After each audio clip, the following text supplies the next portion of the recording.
Selamat pagi dokter dan teman-teman. Perkenalkan saya Michelle Angeline Huang dengan NIM 2310911220044 dengan nomor absen 81 dari PSKPS angkatan 2023. Dalam video ini saya akan menjelaskan mengenai anatomi organ reproduksi pria, organ reproduksi wanita, dan fungsi seksual. Sebelumnya, saya akan membahas mengenai klasifikasi dari organa genitalia. Jadi organa genitalia atau organ reproduksi itu dapat diklasifikasikan menjadi 3 klasifikasi. Yang pertama, berdasarkan topografinya itu terbagi menjadi organa genitalia externa dan organa genitalia interna, yang mana organa genitalia externa itu yang berada di luar tubuh, sedangkan organa genitalia interna yang berada di dalam. Kemudian berdasarkan fungsinya itu ada organ primer dan organ aksesoria. Kemudian berdasarkan jenis kelamin ada organa genitalia maskulina untuk laki-laki dan organa genitalia feminina untuk perempuan.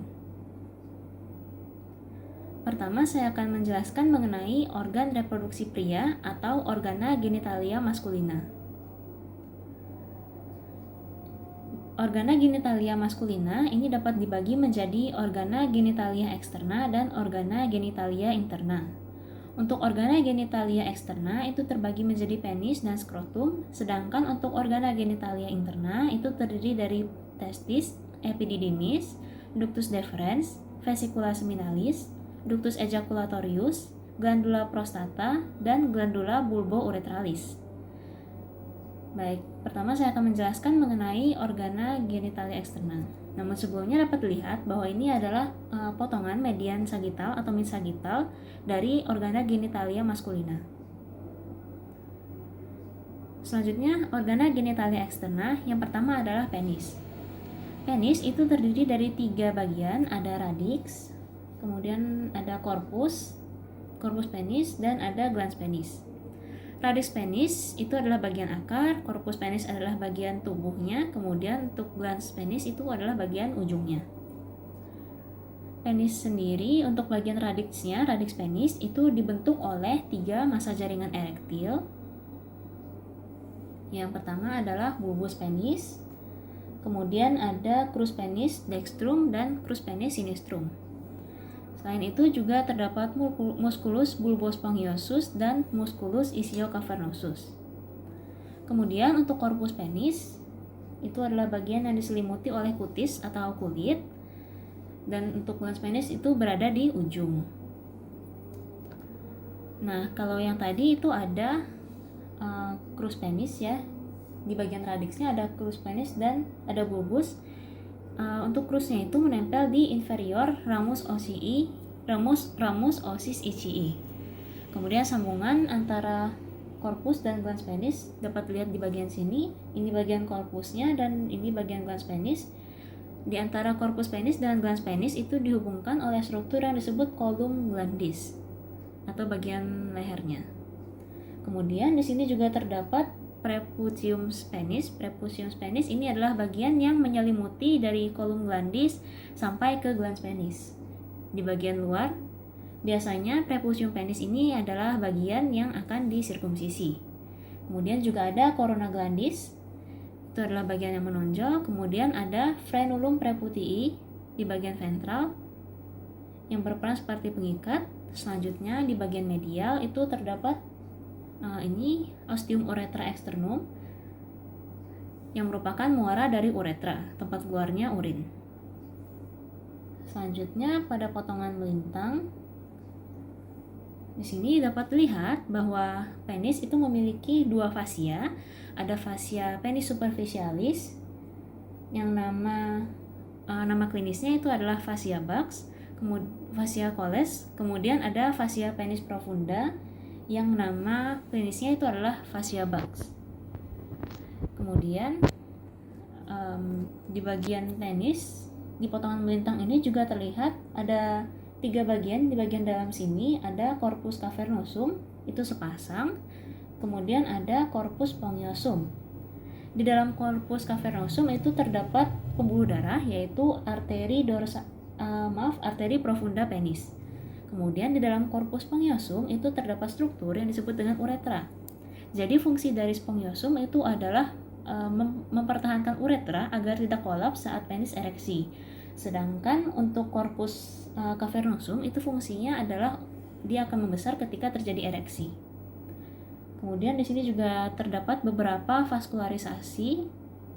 Contohnya ada arteri dorsalis penis di bagian sini. Kemudian juga terdapat vena superficialis lateralis penis dan vena dorsalis profunda penis. Untuk fungsi seksual dari penis sendiri adalah sebagai alat kopulasi yang berperan dalam transportasi sperma dari saluran reproduksi pria ke wanita saat terjadi ejakulasi. Proses ini dimulai dengan rangsangan seksual yang menyebabkan ereksi, yaitu pembesaran dan kekakuan penis akibat peningkatan aliran darah ke jaringan erektil, khususnya di bagian korpus cavernosum. Kemudian saat ejakulasi, air mani atau ejakulat yang dikeluarkan mengandung sperma, dia akan dikeluarkan melalui uretra keluar dari penis. Selain itu, penis juga merupakan organ sensoris yang sensitif terhadap rangsangan seksual. Khususnya di bagian kepala penis atau di bagian glans penis ini, di bawah frenulum atau di bawah kepalanya itu memiliki banyak ujung saraf yang memberikan sensasi kesenangan selama aktivitas seksual. Kemudian yang struktur selanjutnya itu adalah skrotum. Skrotum itu fungsinya untuk melindungi testis, epididymis, dan funiculus spermaticus. Skrotum itu adalah homolog dari labia major di sistema genitalia feminina. Pada skrotum itu terdapat beberapa lapisan. Dari luar itu ada kutis. Kemudian di sini juga ada lapisan tunica dartos dan fascia cremaster. Pada skrotum itu sepasang, skrotum sinistra dan dextra. Di antaranya terdapat raffe scroti atau seperti tali yang berjalan dari atas skrotum dari anus ke radix penis sebagai garis tengah penanda posisi septum scroti atau sekat antara kedua skrotum. Kemudian selanjutnya adalah tunica dartos. Itu terdapat musculus dartos yang fungsinya itu adalah menggerakkan skrotum untuk mengerut saat suhu dingin dan mengendur saat suhu panas. Kemudian ada fascia cremasterica dan musculus cremaster bersama dengan fascia spermatica externa, fungsinya adalah untuk meregulasi suhu testis agar selalu lebih rendah dari suhu tubuh sehingga pembentukan sperma atau spermatogenesis dapat berjalan dengan baik. Untuk fascia spermatica interna, itu ada bagian tunica vaginalis testis yang terdiri dari lamina parietalis dan lamina visceralis, di mana di antara keduanya bisa terjadi penumpukan cairan atau darah. Kemudian juga ada tunica albuginea yang melekat langsung pada testis. Dari dalam itu terdapat septum scroti yang menjadi pemisah antara skrotum testis dextra dan sinistra. Kemudian skrotum ini divaskularisasi oleh arteri pudenda, arteri pudenda externa dari arteri femoralis, arteri scrotalis posterior, cabang dari arteri pudenda interna, dan arteri cremastica yang merupakan cabang dari arteri epigastrika inferior. Sedangkan untuk drainase venanya itu oleh vena scrotalis yang bermuara ke vena pudenda interna. Fungsi utama skrotum ini adalah untuk menjaga testis pada suhu yang optimal untuk produksi sperma atau spermatogenesis, yaitu sedikit lebih rendah dari suhu tubuh normal sekitar 34 hingga 35 derajat Celcius. Sperma itu memerlukan suhu yang lebih dingin agar dapat berkembang dan matang dengan baik. Maka skrotum itu juga dilengkapi dengan otot-otot yang disebut musculus dartos dan musculus cremaster, di mana musculus cremaster itu mengangkat dan menurunkan testis untuk mendekatkan atau menjauhkannya dari tubuh tergantung pada suhu lingkungan. Di mana ketika suhu dingin, musculus cremaster akan berkontraksi dan mengangkat testis lebih dekat ke tubuh untuk menjaga kehangatan. Sedangkan pada suhu panas, musculus cremaster akan berelaksasi sehingga testis tergantung lebih jauh dari tubuh, memungkinkan untuk pendinginan. Skrotum juga berfungsi sebagai pelindung fisik dari testis agar tidak terjadi trauma atau benturan, karena testis adalah organ yang sangat penting dan sensitif untuk produksi sperma dan hormon testosteron. Maka skrotum akan melindunginya dari cedera mekanis dan faktor-faktor eksternal lainnya. Kemudian, sama seperti penis, skrotum juga memiliki saraf yang membuatnya sensitif terhadap rangsangan seksual meskipun tidak seutama penis dalam hal memberikan kesenangan seksual. Tetapi rangsangan pada skrotum juga dapat berkontribusi pada pengalaman seksual pria. Selanjutnya adalah organa genitalia interna. Yang pertama adalah testis. Testis ini adalah kelenjar utama dari genitalia maskulina. Testis adalah homolog dengan ovarium yang merupakan gonad. Testis ini ada sepasang, ada testis dextra dan sinistra, di mana testis sinistra itu terletak lebih inferior daripada testis dextra sehingga tidak menekan satu sama lain. Testis itu memiliki dua ekstremitas, ada ekstremitas superior testis yang berkontak langsung dengan kabut epididymis, kemudian juga ada ekstremitas inferior testis. Di antaranya terdapat celah yaitu sinus epididymis yang selalu mengarah ke lateral. Pada testis itu terdapat lobuli testis, lobulus, dan terdapat septula testis atau sekat-sekatnya. Setiap lobulus testis itu tersusun dari beberapa tubulus seminiferus atau tubuli seminiferi. Selanjutnya pada testis itu divaskularisasi oleh arteri testicularis yang merupakan cabang dari aorta abdominalis. Sedangkan drainase venanya oleh vena testicularis dextra yang langsung bermuara ke vena cava interior serta vena testicularis sinistra yang bermuara ke vena renalis sinistra lalu ke vena inferior. Testis ini berfungsi untuk memproduksi spermatozoa dan memsekresi hormon testosteron. Selanjutnya adalah epididymis. Epididymis ini adalah bagian struktur yang berbentuk seperti huruf C yang selalu menghadap ke medial. Epididymis memiliki panjang 7,5 cm, tetapi panjang duktusnya adalah 6 meter dan berkelok-kelok.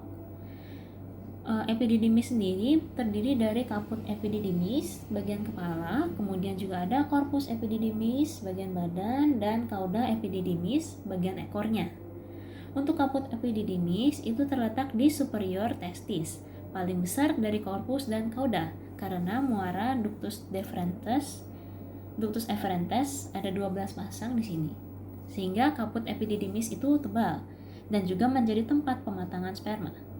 Selain itu, juga ada struktur yang disebut sinus epididymis atau rongga kecil antara epididymis dengan ekstremitas superior testis, yang arahnya itu selalu menghadap ke lateral. Kemudian juga terdapat appendix epididymis, itu di ujung kaput epididymis, ada lubang yang menonjol. Selanjutnya untuk vaskularisasinya, vaskularisasi testis dan epididymis itu sama. Ada arteri testicularis yang naik ke arteri vesicalis cabang dari aorta abdominalis, dan drainasenya itu oleh vena testicularis ke plexus pampiniformis yang memiliki 2 cabang. Kemudian juga vena testicularis dextra itu bermuara langsung ke vena cava inferior, dan vena testicularis sinistra itu ke vena renalis sinistra lalu ke vena cava inferior. Epididymis sendiri berfungsi untuk tempat maturasi dan penyimpanan spermatozoa. Karena secara fisiologis, spermatozoa itu masih imatur ketika meninggalkan testis dan akan matur setelah melalui kaput dan korpus epididymis. Spermatozoa akan disimpan di cauda epididymis dan masih fertil selama 40-60 hari. Tetapi jika disimpan terlalu lama tanpa diejakulasikan, maka spermatozoa akan mengalami disintegrasi dan direabsorpsi oleh epididymis sendiri. Selanjutnya adalah ductus deferens. Ductus deferens ini dikenal juga dengan sebutan vas deferens. Ductus deferens ini adalah pipa muskuler dengan panjang sekitar 45 cm dan diameter 2,5 mm. Ductus deferens ini menghubungkan epididymis ke ductus ejaculatorius. Dari epididymis, ductus deferens akan menjadi ductus deferens di funiculus spermaticus, kemudian masuk ke canalis inguinalis ke abdomen membentuk sebuah struktur yang disebut dengan ampula ductus deferens. Selanjutnya, ductus deferens ini divaskularisasi atau diperdarahi oleh arteri ductus deferentis dari arteri vesicalis dan didrainase oleh plexus pampiniformis. Fungsi dari ductus deferens ini adalah membawa sperma dari epididymis menuju ke uretra selama ejakulasi. Jadi ketika seorang pria mengalami ejakulasi, sperma yang telah diproduksi di testis itu akan melalui ductus deferens untuk bercampur dengan cairan semen sebelum akhirnya dikeluarkan melalui penis. Kemudian yang selanjutnya itu adalah vesicula seminalis atau glandula vesiculosa. Glandula vesiculosa ini terletak paling superior dari organ genitalia maskulina lainnya. Dan posisinya itu terletak posterior di belakang vesika urinaria. Vesicula seminalis ini berpasangan ada dextra dan sinistra, di mana glandula vesiculosa dextra itu sejajar dengan vena abdominalis. Saluran keluar dari glandula vesiculosa akan bergabung dengan ductus deferens. Di ampula ductus deferens ini membentuk ductus ejaculatorius, kemudian masuk ke glandula prostata bagian sini. Selanjutnya, vesicula seminalis ini mempunyai kapsul jaringan ikat dengan lapisan otot polos di bawahnya. Untuk pars sekretorisnya sendiri itu mirip saluran yang sangat berkelok-kelok dengan banyak cabang membentuk labirin yang kompleks. Vaskularisasi dari glandula vesiculosa atau vesicula seminalis adalah arteri rectalis media dan arteri vesicalis inferior dari arteri iliaca interna. Kemudian untuk drainasenya itu oleh plexus venosus prostaticus yang bermuara ke vena iliaca interna. Fungsi dari glandula vesiculosa adalah mensekresi fruktosa sebagai sumber energi sperma dan sebagian besar cairan semen atau sekitar 60%. Selanjutnya adalah ductus ejaculatorius. Ductus ejaculatorius ini adalah gabungan dari ductus deferens dengan ductus vesicula seminalis. Dengan ductus deferensnya di sisi sinistra dan vesicula seminalisnya dari sisi dextra. Kemudian bentuk ductus ejaculatorius yang panjangnya sekitar 2 cm menembus glandula prostata dan bermuara di uretra pars prostatica. Ductus ejaculatorius ini berfungsi sebagai saluran yang membawa sperma dari ductus deferens dan cairan dari vesicula seminalis menuju ke uretra untuk menggabungkan sperma dengan cairan semen, kemudian diantarkan ke uretra selama proses ejakulasi. Selanjutnya ada glandula prostata. Glandula prostata ini adalah organ yang terletak inferior dari vesika urinaria di bawahnya. Kemudian glandula prostata ini terbagi menjadi 2 lobus, ada lobus prostata dexter dan lobus prostata sinister, yang dipisahkan oleh celah yang dangkal serupa dengan dibelah sehingga membentuk satu lobus lagi yaitu lobus media atau lobus medius. Untuk glandula prostata sendiri terbagi menjadi 5 zona. Di sini ada zona sentral, kemudian ada zona transisional, ada zona perifer, kemudian ada zona anterior, dan ada zona periuretral. Terdapat juga utriculus prostaticus yang menjadi pintu masuk dari sekret glandula prostata. Di bawahnya ada pintu ductus ejaculatorius.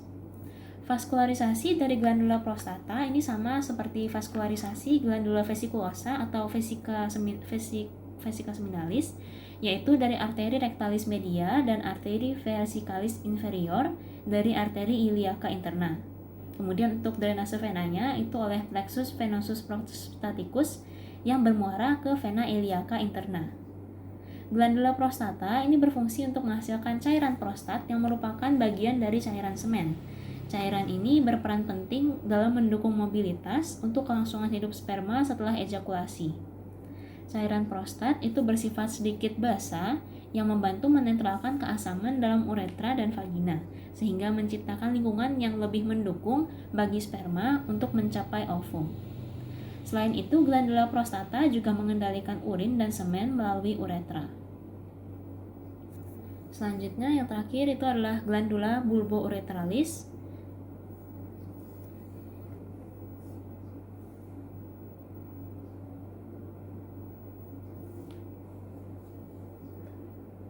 Selanjutnya adalah glandula bulbouretralis atau nama klinisnya adalah glandula Cooper. Glandula bulbouretralis ini terdiri dari glandula bulbouretralis dextra dan glandula bulbouretralis sinistra. Homolog dari glandula bulbouretralis ini adalah glandula Bartolini pada sistema genitalia feminina. Glandula bulbouretralis ini bermuara di permukaan bawah uretra pars spongiosa. Glandula bulbouretralis atau glandula Cooper ini fungsinya adalah menghasilkan cairan bening yang disebut cairan praejakulasi, di mana cairan ini berperan penting untuk melumasi uretra dan menetralisir sisa keasaman dari urin sebelum ejakulasi. Dengan demikian, glandula bulbouretralis ini membantu mempersiapkan uretra agar sperma dapat melewati saluran tersebut dengan lebih aman dan efisien selama ejakulasi. Selanjutnya adalah organ reproduksi wanita atau organa genitalia feminina. Organa genitalia feminina ini dapat dibagi menjadi organa genitalia externa, vulva atau pudendum, yang terdiri dari mons pubis, klitoris, bulbus vestibuli, labium maius, labium minus, vestibulum vagina, dan himen. Kemudian untuk organa genitalia interna terdiri dari ovarium, tuba uterina atau tuba fallopi, uterus, dan vagina. Ini adalah penampang mid-sagittal atau median dari organa genitalia feminina. Baik, di sini pertama saya akan menjelaskan mengenai organa genitalia externa. Di sini ada vulva atau pudendum. Vulva bukanlah merupakan organ, tetapi adalah kumpulan dari beberapa struktur organa genitalia feminina externa. Struktur anatominya terdiri dari yang pertama mons pubis di area vulva yang ditumbuhi oleh banyak rambut, kemudian ada labium maius atau labia mayora dari commissura labiorum anterior sampai commissura labiorum posterior. Di bagian lipatan luar itu biasanya masih ditumbuhi oleh rambut. Kemudian ada labium minus. Pada labium minus ini atau labia minora biasanya tidak ditumpuhi oleh rambut. Kemudian ada klitoris. Klitoris ini adalah berupa tonjolan yang merupakan homolog dengan penis. Jika klitoris ini disentuh, maka gairah wanita akan tinggi. Kemudian juga terdapat tudung yaitu frenulum clitoridis dan prepucium clitoridis. Kemudian terdapat ostium uretra externa atau ostium uretra externum yang merupakan tempat keluarnya urin. Kemudian ada vestibulum vagina yang merupakan pintu gerbang dari labium minus, dan ada glandula vestibularis mayor atau nama klinisnya adalah glandula Bartolini yang berfungsi untuk menghasilkan cairan mukus saat terangsang. Untuk vaskularisasi vulva itu disuplai oleh arteri pudenda interna yang merupakan cabang dari arteri iliaca interna. Kemudian ada arteri pudenda externa, cabang dari arteri femoralis. Kemudian untuk drainase vena itu oleh vena pudenda interna. Untuk inervasinya itu diinervasi oleh nervus genitofemoralis dan nervus ilioinguinalis. Vulva sendiri memiliki beberapa fungsi, yaitu struktur sensorik dan erektil untuk gairah seksual jika kontak dengan apapun, kemudian struktur untuk mengalirkan urin, dan sebagai pintu gerbang organa genitalia feminina interna, serta untuk mencegah masuknya benda asing ke dalam saluran urogenital. Selanjutnya ada organa genitalia interna. Untuk organa genitalia interna itu yang pertama ada ovarium. Ovarium itu sepasang kiri dan kanan seperti ini. Kemudian letaknya itu terletak lateral pelvis, tepatnya di fossa ovarica. Untuk beberapa permukaan atau fasies, yang pertama itu adalah fasies lateralis, dia menghadap ke fossa ovarica. Kemudian yang menghadap ke viscera pelvis itu disebut dengan fasies medialis.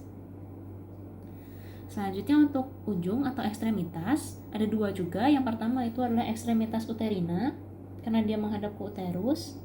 Kemudian juga ada ekstremitas yang menghadap ke tuba fallopi, itu disebut dengan ekstremitas tuberina. Selanjutnya untuk tepi atau margo itu ada tepi yang menghadap ke mesovarium, disebut dengan margo mesovaricus. Kemudian ada juga margo yang kontralateralnya itu disebut dengan margo libera. Ovarium itu dibungkus oleh alat penggantung peritoneum visceral yang disebut dengan mesovarium. Kemudian difiksasi ke uterus oleh ligamentum ovarii proprium dan difiksasi ke dinding lateral oleh ligamentum suspensorium ovarii.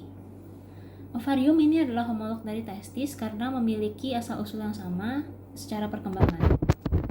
Kemudian ovarium jika dipotong secara longitudinal maka akan terlihat beberapa lapisan.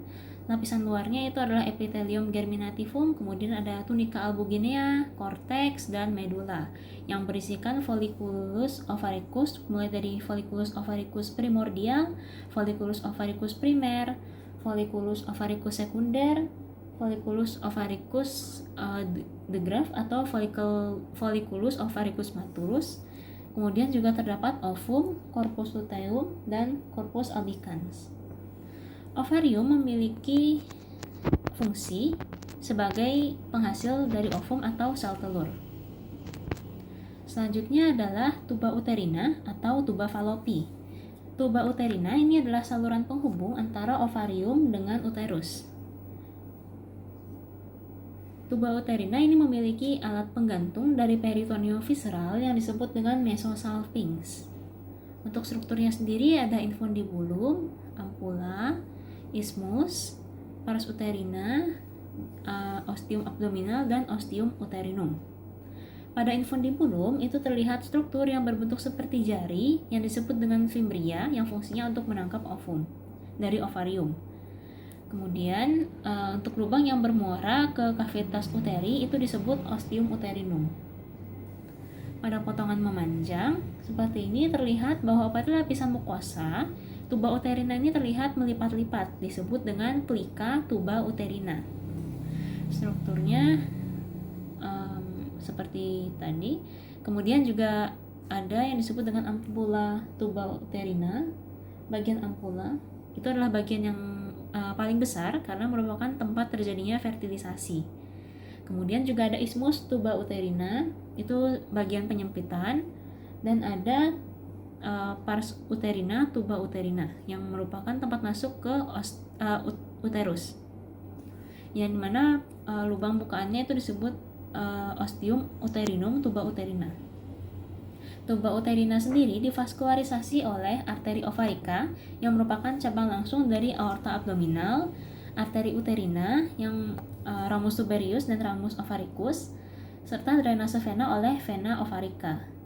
Fungsi dari tuba uterina atau tuba fallopi ini adalah sebagai tempat fertilisasi, yaitu pertemuan antara sel sperma dengan ovum. Selanjutnya adalah uterus atau rahim. Uterus ini memiliki panjang 7 cm, lebar 4 cm, dan tebalnya sekitar 2,5 cm.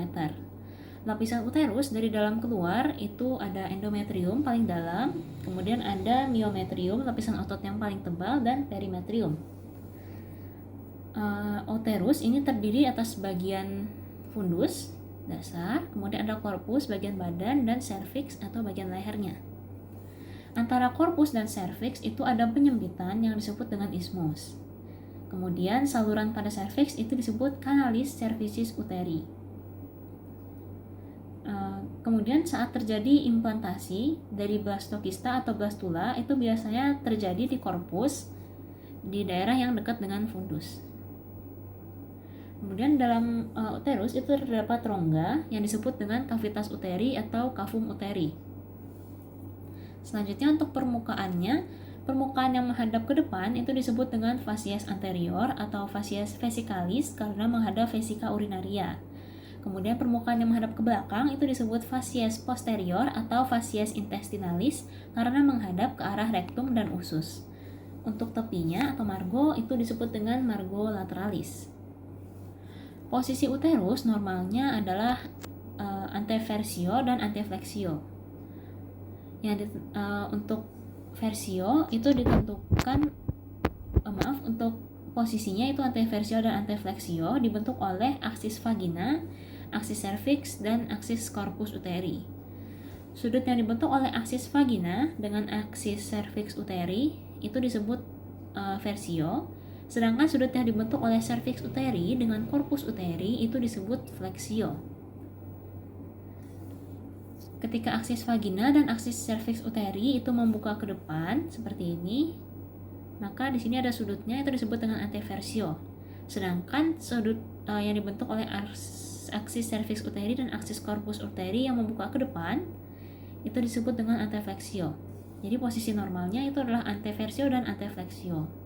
Kalau seperti gambar yang ini, itu adalah posisi hanya anteversio tetapi tidak ada antefleksi yang merupakan abnormal. Kemudian juga seperti ini, itu retrofleksi yang mana ini tidak normal. Selanjutnya untuk uterus itu memiliki beberapa ligamentum yang memfiksasinya. Ada ligamentum anterior atau vesica uterina, yaitu dinding lateral yang menghubungkan uterus dengan vesica urinaria. Kemudian ada ligamentum posterior atau ligamentum sacro-uterina yang menghubungkan os sacrum dengan uterus. Ada ligamentum latum yang menghubungkan antara ligamentum latum uteri yang dibentuk oleh mesosalpinx, mesovarium, dan mesometrium. Kemudian juga terdapat ligamentum teres uteri atau ligamentum rotundum. Ligamentum teres uteri atau ligamentum rotundum yang berpangkal pada superolateral dekat tuba uterina dan berjalan dari uterus ke canalis inguinalis. Kemudian juga terdapat ligamentum cervicolateral atau ligamentum cardinal yang merupakan dinding lateral isthmus cervix uteri dengan dinding lateral pelvis. Uterus sendiri divaskularisasi oleh arteri uterina, cabang dari arteri iliaca interna, dan vena uterina yang bermuara ke vena iliaca interna. Selanjutnya adalah vagina. Vagina merupakan terowongan dari dunia luar ke uterus. Pada dinding vagina itu terdapat lekukan-lekukan ruga vaginales yang dapat memberi rangsangan seksual. Untuk strukturnya sendiri itu ada fornix anterior, celah yang lebih pendek, kemudian fornix posterior, celah yang lebih panjang, dan ada fornix lateral dextra dan fornix lateral sinistra. Vagina memiliki selaput darah atau himen yang lubangnya terdiri dari berbagai bentuk namun bisa juga tidak berlubang. Untuk membesar, vagina memiliki beberapa otot penunjang yaitu musculus pubovaginalis, musculus sphincter uretra, musculus sphincter uretrovaginalis, dan musculus bulbospongiosus. Vagina sendiri divaskularisasi oleh arteri vaginalis dan arteri uterina, yang mana keduanya merupakan cabang dari arteri iliaca dan plexus venosus vaginalis yang bermuara ke vena iliaca untuk drainase venanya. Vagina ini diinervasi atau dipersarafi oleh nervus pudendus yang menghantarkan rangsangan sensorik dari nervus vertebra sacralis yang merangsang rasa sakit saat menstruasi dan melahirkan. Vagina berfungsi sebagai alat kopulasi atau tempat masuknya glans penis, jalan lahir atau birth canal, dan tempat lewatnya darah menstruasi. Baik, mungkin cukup sekian penjelasan mengenai organ reproduksi pria dan organ reproduksi wanita atau organa genitalia maskulina dan organa genitalia feminina serta fungsi seksualnya. Mohon maaf apabila terdapat kesalahan pemilihan kata. Terima kasih telah menonton.